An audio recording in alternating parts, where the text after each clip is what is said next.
Hello, everyone, and welcome to Lingo Dots Podcasts. Today, we're taking a closer look at one of the most famous figures in history, George Washington. You've probably heard of him as the first president of the United States, but there's so much more to his story. That's right. Washington wasn't just a president. He was also a soldier, a leader in the fight for independence, and a man who shaped the future of a young nation. From his early days as a land surveyor to his struggles and victories during the Revolutionary War, his life was full of challenges and lessons. We'll talk about his journey, from a young boy in Virginia to becoming a hero of democracy. He wasn't perfect, but his choices left a lasting mark on history.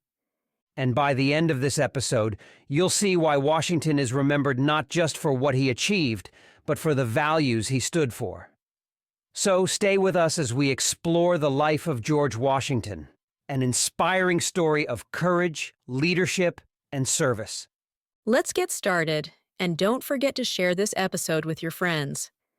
If you enjoy it, leave a comment, like, and subscribe to Lingo Dots Podcasts.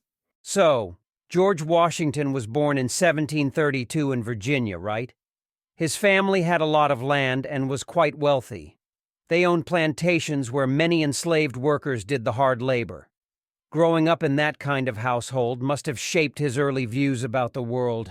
Absolutely. His father, Augustine Washington, was active in local politics. He was a sheriff and a judge, so he had a strong presence in the community. Sadly, Augustine died when George was just 11 years old.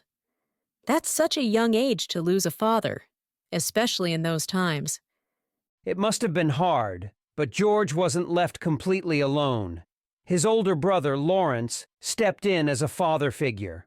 Lawrence was successful and someone George looked up to.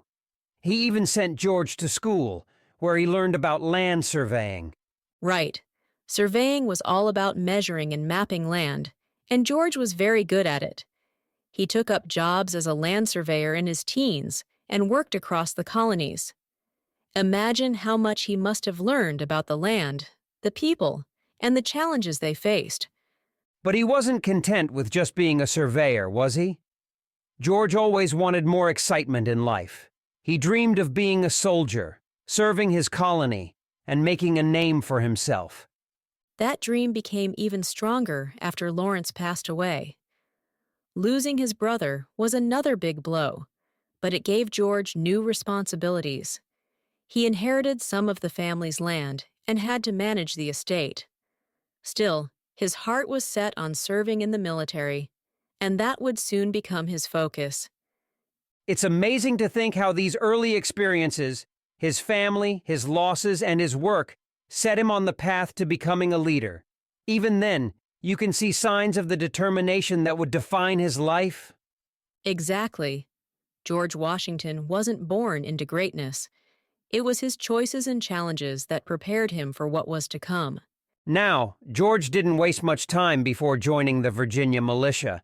He was only in his early 20s when he started his military career. It's clear that he was eager to prove himself. That's true. The militia wasn't a full-time army, but it was an important force in protecting the colony. At the time, there were growing tensions between Britain and France over land in North America. George saw this conflict as his chance to show his skills and rise as a leader. One of his first missions was in the Ohio River Valley. His task was to defend British land claims against the French, but it didn't go as planned, did it? Not really. George and his men built a fort, but the French had a much larger force. They were overwhelmed and had to retreat. That might sound like a failure, but George learned a lot from the experience. He saw how tough war could be and how to keep leading under pressure. That's the thing about Washington. He didn't let setbacks stop him. He took lessons from every challenge. After the French and Indian War broke out, he joined more battles and gained even more experience. Yes, and even though his early career had ups and downs, people noticed his leadership skills. He had a way of staying calm in difficult situations, which earned him respect from his men. When the war ended, George returned to Virginia. His military career seemed over for a while, but those years of service shaped him in big ways. Exactly. The skills he learned, strategic thinking, leading under pressure, and handling hardship, would all come back later.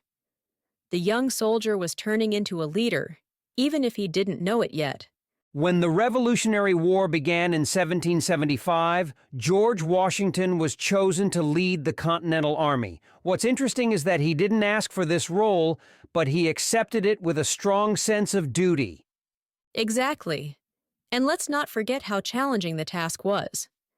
The army he took charge of was poorly trained and had very little equipment. Most of the soldiers were farmers or workers with no experience in battle. They were up against the British Army, one of the strongest in the world at the time. It must have felt impossible. Early in the war, George faced big challenges.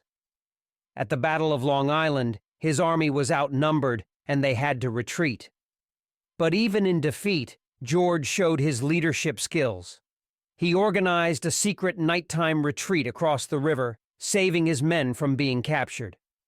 That moment really shows his determination.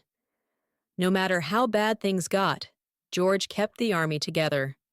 And then came one of his boldest moves, crossing the Delaware River in December 1776. Oh yes, that was a daring plan. On Christmas night, Washington and his troops crossed the icy river to surprise the enemy. They attacked the Hessians, who were German soldiers hired by the British, and won the Battle of Trenton. That victory gave the soldiers hope. They needed it after so many struggles. Just days later, George led another attack at Princeton, forcing the British to retreat from New Jersey. These victories were small compared to later battles, but they showed that the Continental Army could fight and win. And it wasn't just about winning battles. Washington worked hard to train his men and keep them motivated. Even during tough times, like the winter at Valley Forge, he stayed with his soldiers and shared their hardships. That earned him their respect. George wasn't just a commander giving orders. He was a leader standing with his men, showing them that they were all in it together. It's no wonder his troops stayed loyal to him through so many difficulties. Absolutely. Those early victories and his dedication to his soldiers set the tone for the rest of the war. Washington proved that determination and strong leadership could keep the fight for independence alive. After years of fighting, it's incredible how George Washington kept the Continental Army going. By 1781, the war was reaching its final stages, and Washington saw a chance to deliver a decisive blow. Yes, that was the Battle of Yorktown. The British general, Cornwallis, had set up his army in Yorktown, Virginia. Washington realized that if they could trap Cornwallis there, it might end the war. But Washington didn't act alone. The French were key allies in this plan. Their navy blocked British ships from helping Cornwallis, while French and American soldiers surrounded his forces on land. It was a smart strategy. The siege lasted weeks with constant fighting. Finally, Cornwallis had no choice but to surrender. That victory at Yorktown was a turning point. The British realized they couldn't win the war anymore. And it didn't take long for peace talks to begin. By 1783, the Treaty of Paris was signed. Britain officially recognized the United States as an independent nation. It's amazing to think about how far they had come, from an untrained group of fighters to achieving freedom. It really is. And George Washington could have taken all the credit, but he didn't. He saw himself as just one part of the team. After the war, he shocked everyone by stepping down as the Army's leader and returning to his home in Mount Vernon.